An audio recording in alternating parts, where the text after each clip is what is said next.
Hi there. So we have another sketchbook tour, but this one's a little bit different in that I made the sketchbook. So it's my first attempt at making my very own sketchbook to take around to do urban sketching and some things in the studio as well. Now this came about because, well, for a few reasons. The sketchbooks that I had been taking around were the Stillman and Birn sketchbooks. And so there's a beta series, there's delta series, that's like the beta but with creamier colored paper, and then the epsilon, which is thinner paper, and I didn't like as much because I tend to use a lot of watercolor. So those were getting a little pricey, and I thought I needed something a little bit bigger. This is about the same size lengthways, but the one that I made is a little bit broader widthways or height. Depends on how you see it. So I also have a lot of pads of watercolor paper and other paper, and I wanted to use those up because I tend not to use them. I like to use watercolor in blocks because it tends to the paper tends to cockle less when it's bound on the four sides that you get when you're using a block. If you're using pad, you kind of have to rip it out and tape it down or stretch it. So I decided to use up some of my paper, and I also wanted a little bit of a variety of paper in the same sketchbook, so you'll see that as we take our tour. So this cover is just a heavyweight cardstock. It's not actual bookbinding cover material, but it works. And then I always put an if found business card in my sketchbooks just in case. And then the first page was blank for a while, but then I've been using jelly plates and experimenting with laying things into them, including these letters, and I thought that would make a nice front cover or inside cover. And then for some reason I just never got around to putting something here. Even at the end when I was filling up the pages, I was going to go back and was, no, we'll start fresh with the first page here. And this first page is a combination of jelly plate print with stencils. I've been using matte acrylic gouache on the jelly plate rather than regular acrylic paint. And then I went over it in pencil and ink.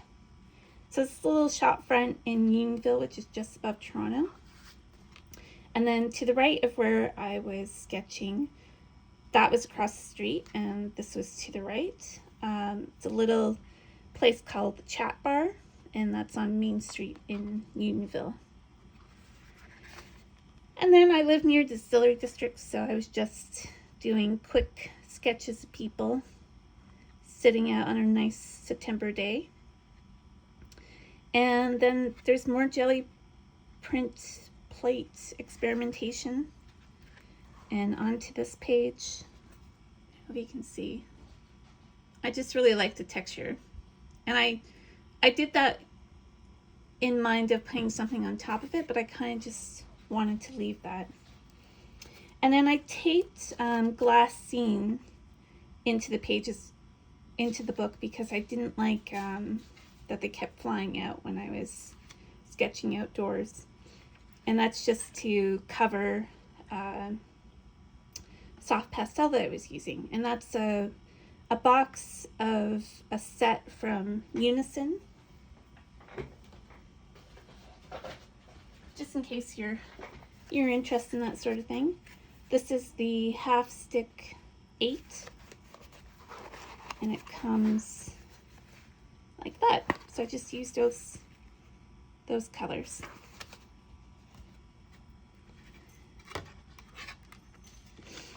And then just around the neighborhood, I have to bring my sketchbook to our local pub, the Jason George, and guy reading there.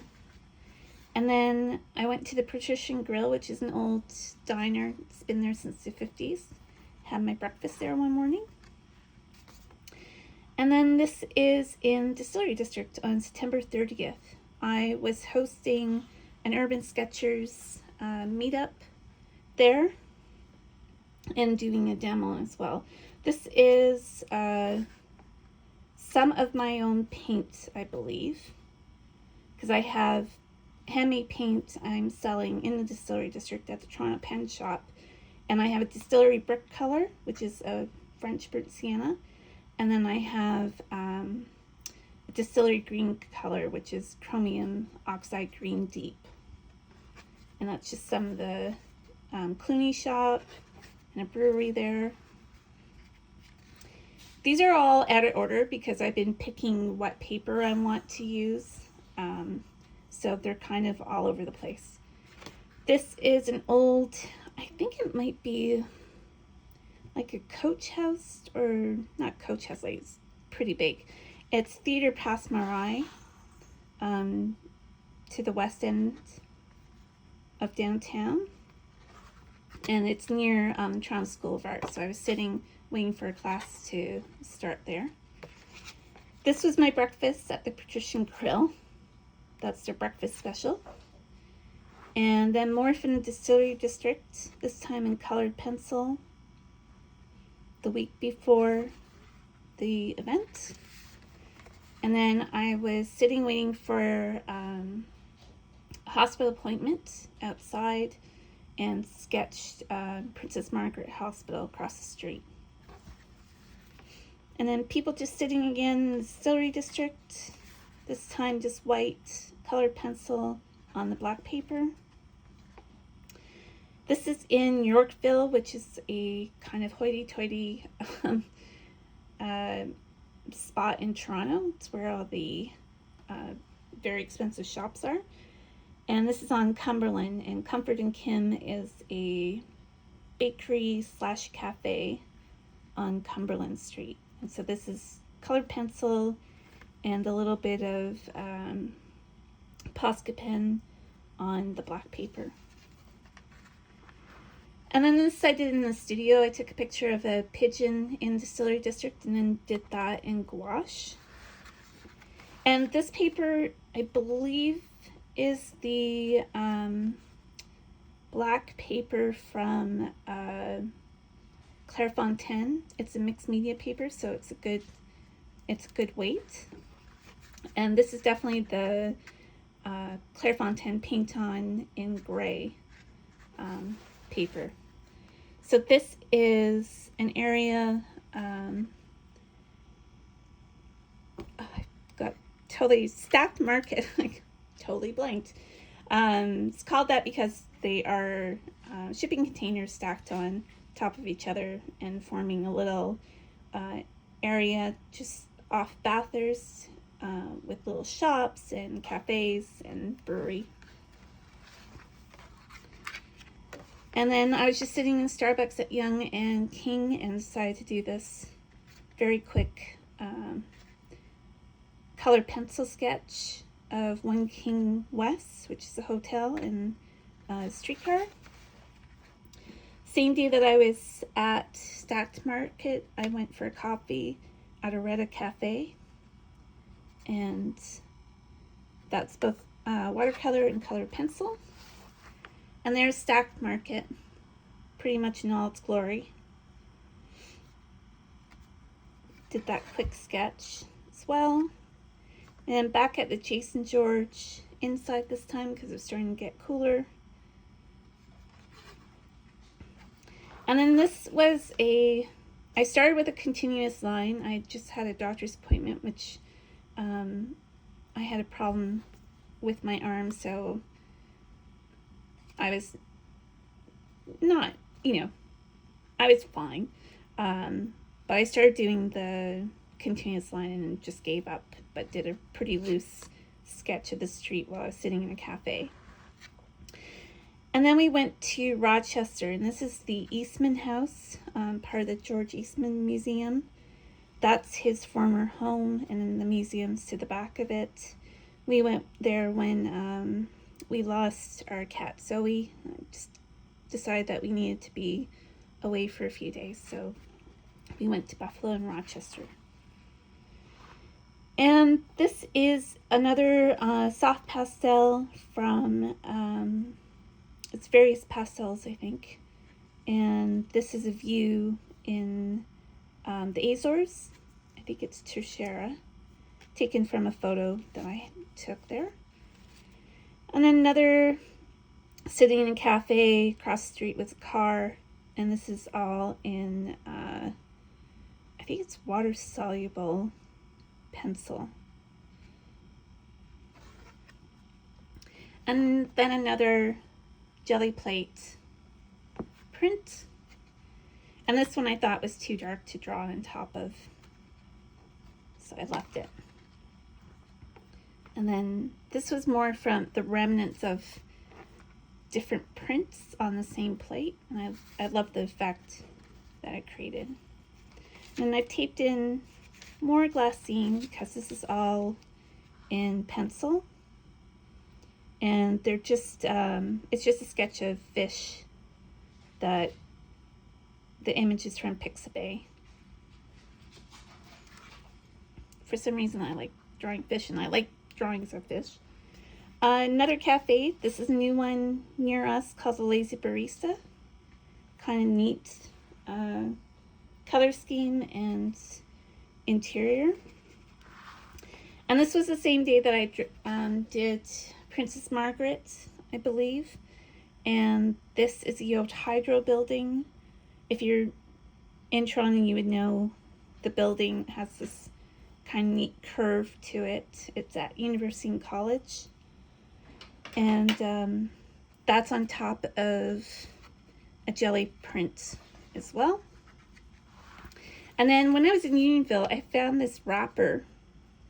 It's a candy wrapper, and I really loved the graphic quality of it. And I just stuck it in here. And I didn't know what I was going to put with it.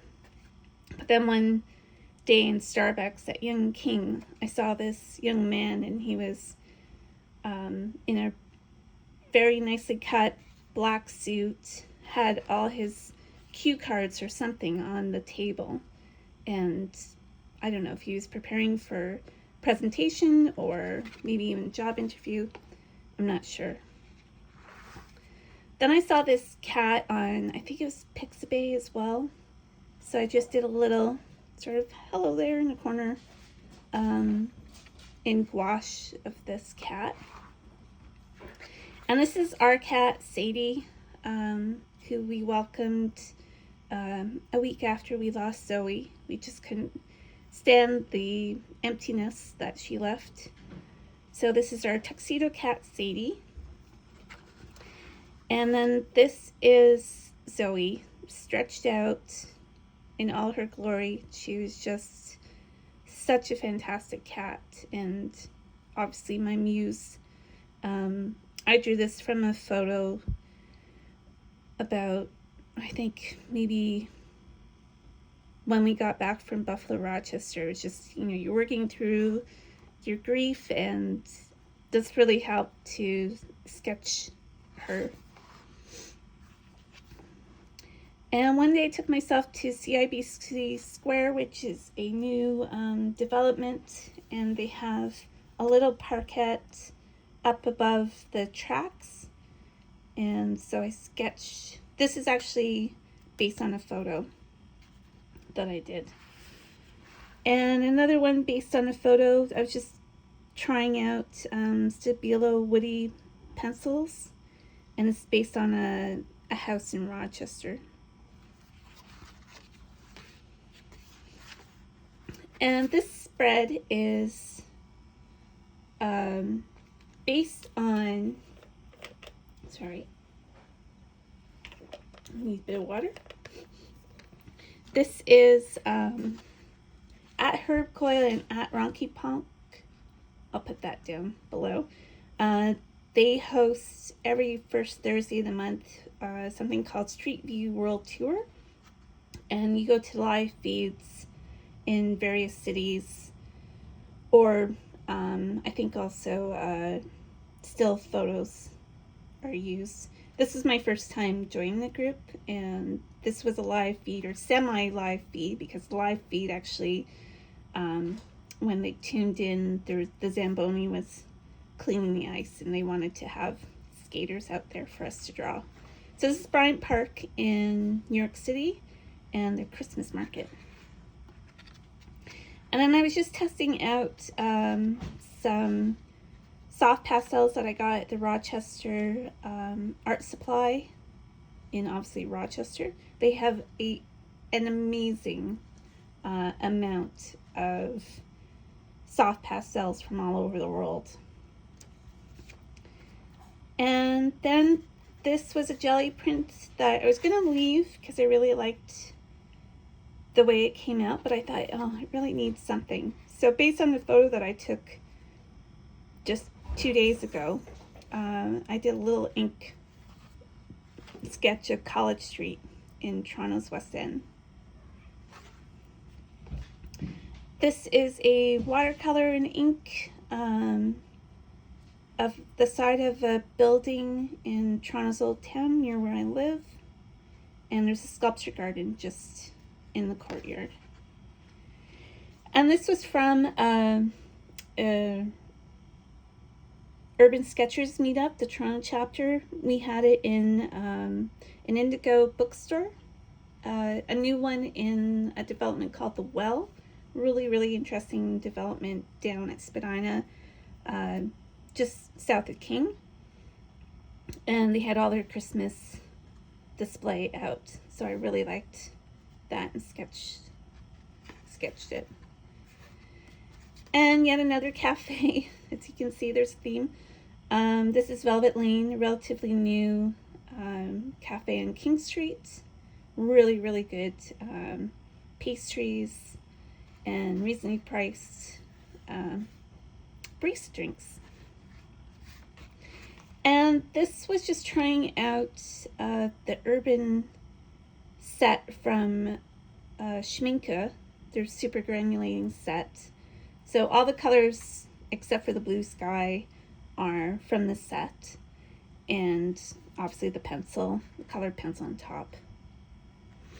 And then my husband collects stamps, and he had this really neat Andy Warhol stamp and then some others that he didn't want to keep. So I put them in the sketchbook on this gray paper, and they sat there for a long time. And it was when we went for Japanese food on College Street, they had posters on the wall, and I thought that looked kind of neat, so I put those in. And this is Balzac's in Liberty Village, a development of old warehouses and new condos out in the West End. And I went to the One of Kind show, and at the end of it, I walked over to the coffee shop and sketched. It was a beautiful day, so I started sketching on the patio, but then it got really noisy, so I went in. And by really noisy, I mean like there was a jackhammer outside, so I went inside. Another, just trying out the jelly print on the black paper. Again, I was thinking of putting something on it and decided not to. And one day I was, every November 14th, I like to do something nice. There's anniversaries, a couple terrible things that happen. I'll go into details. But I like to do something nice, and one of the things I did that day was sit and eat cake and sketch at Future Bakery. So this is across the street on Bloor Street at Brunswick. And then back at home, I did a little gouache of apples. I'm not too happy with that one.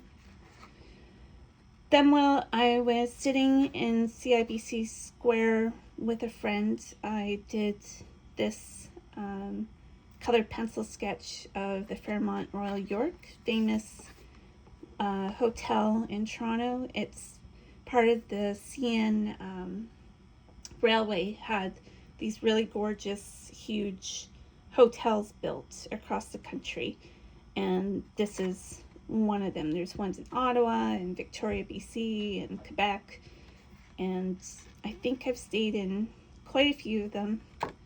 Not on my dime.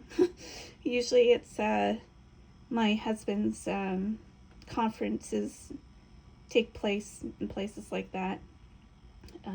But we did stay there actually when we first, I think on our 6-month anniversary, we stayed there.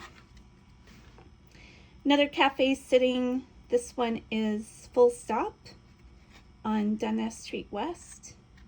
And I did this while I was taking a break from a class that I was taking at Articulations just down the street. A fantastic art supply store. And this was the same November 14th. I sat outside of the Royal Conservatory of Music and sketched this. I did the color afterwards because I was starting to get a little chilly. And this one is, I sat and did this. I think I just sketched it into color later. This was near the AGO and above ground art supply. And I sketched, there's some nice Victorian row houses on Beverly Street. And the crossing guard came up to me, he saw what I was doing, and he sketches as well. So he took out his sketchbook and showed me his sketches, and it was just really nice having that conversation. And this is a very quick sketch done at the beaches in Toronto. And this is CIB Square when I was with that friend. A view from the cafe there. That CN Tower sort of poking through. When I was a kid, you would see the CN Tower from anywhere, and now it's kind of getting blocked by all the construction, including this crane working away. And that's the cafe that we were sitting at. It's a gorgeous cafe. There's a few of them owned by Deneen, and they always do beautiful bar in their cafes. And this was what I was doing on that patio at Balzac's in Liberty Village. And so I got most of it done before the noise got too loud. And this was a result of, because I make my own watercolor, when I'm cleaning the plates, there's always a little bit left over that you can't really put into half pans, because I'm trying to remove it. I'm trying to get, sometimes I'll have to add water to it. So I just sort of got the scraper and smushed it across, and then also went on top of the plate to get this texture. So one day I decided to use it when I was at Rooster Cafe having London Fog, and they are fantastic there, by the way. I was like, oh, what should I draw? I've drawn inside the cafe, so the only thing really going on is this yet another condo. This was supposed to be a park, which would have been really nice, but it's going to be a condo. And I just thought, cement truck, this guy who had to hold up traffic, I thought it would make really neat combination with this Naples yellow deep. And then yet more cleaning of the plate. There's fluorescent pink and cobalt turquoise. So I did that, and then this weekend there's another Urban Sketchers meetup, and it was in Yorkville, and there's all these stations of floral displays for Christmas called Fleur de Ville, and so I sat and sketched that. There was a mannequin with a whole floral outfit on, and then a huge wreath above her. So I thought that would be a good combo for those two paint colors. And when I finished that, I went outside and walked to Yorkville Village and did this series of little Victorian houses that are now mostly art. This one's used to be Phillips Auction House, but that's gone. Mira Goddard, Loch Maybury, Miriam Shield, and I can't remember what that one is. And then behind that's like a little mall and condo there. And that's it. The last page is just notes that I made to myself, a little sketch that I did for my oil painting class, and that is that. That's tour of my first ever homemade sketchbook. It stood up well. It's been in my bag for a couple months and no issues at all with it. So I have a video for how I made this. It is either going to be up or it is already up, so I'll link that and you can make one too. Thanks very much. Bye.